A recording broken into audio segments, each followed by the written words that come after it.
palẹ̀ wọn ètò ìjọba tó ọjọ́ náà lábẹ́ 2026. Ìṣàlùkẹ́ ìlọ́mọ fowó kẹ́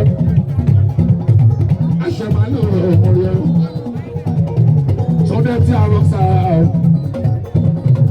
ọjọ́ wálé olówó ẹ̀ẹ́dọ̀gbọ̀n 22nd oṣù gángan ọjọ́ Jímọ̀ tó kọ̀ ọ̀yọ́ṣọ́ lọ́wọ́ wálé Alábí Pasuma ní akọrin tọ́jú Dayọ̀ Jẹ́sọ́yẹ́ ọ́ bàbá bẹ́ẹ̀ni ìjẹ́sílẹ̀ olówó ọgbọ̀n ṣó wálé ọlọ́ọ̀gbẹ́ ọmọdé ẹ̀ tájú.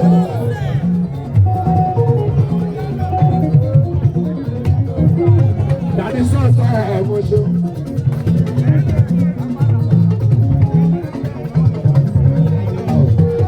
Owó ọkọ̀ Ṣàkírá bẹ̀rẹ̀ mọ́ṣọ́.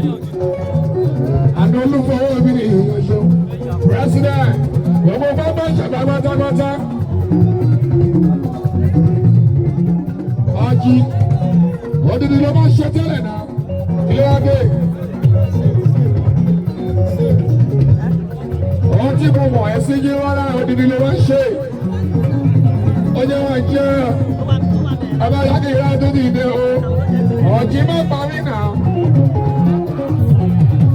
Ó ń ṣe nọ́mbà tó kárí wa ò bá sọ. Pírẹ́sídẹ́ǹtì gbogbo pápá ìjọba ọmọ ìyá lọ́jà ní jẹ́nẹ́rà. Ọmọ Ọbaṣá right honourable speaking speaker. Ọmọ nínú làkè èkó. Ọmọ Akíọ́lá ṣí àmánà lórí ilé Adédè o. Yóò tó wá. Ọ̀jì dájú òun gbó. Èèyàn jí bọ̀ láàmú ọmọ. Ọjọ́ mú ìwà mi náà o. Èèyàn ti kúnlé akẹ́wà jẹ́ káàsù. Èèyàn jọba tó kọ́ kúnlé bàbá ọba.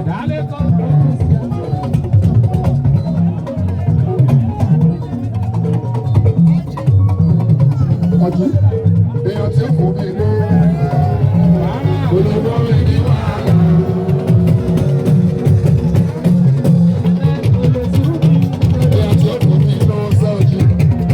Olùkọ́ mi ní wàhálà.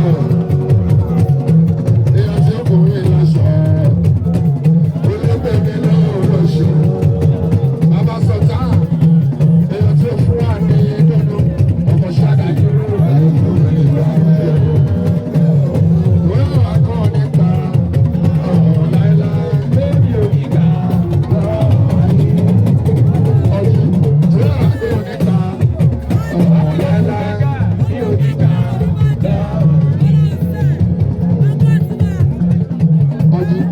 Tó bá ti fẹ́ káyé sọ̀rọ̀ mọ́, kò gbọ́dọ̀ ṣe kankan, kò gbọ́dọ̀ jẹ́ kankan, kò gbọ́dọ̀.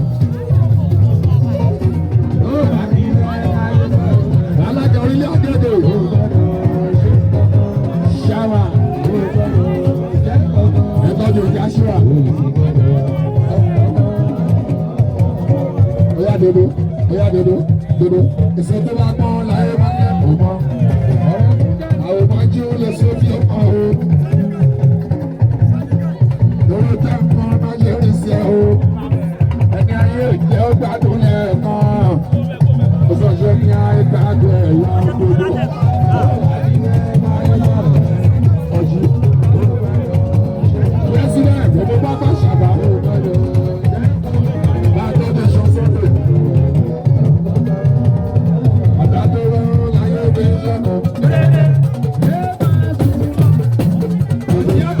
Ìgbé bá kú ẹgbẹ́ kù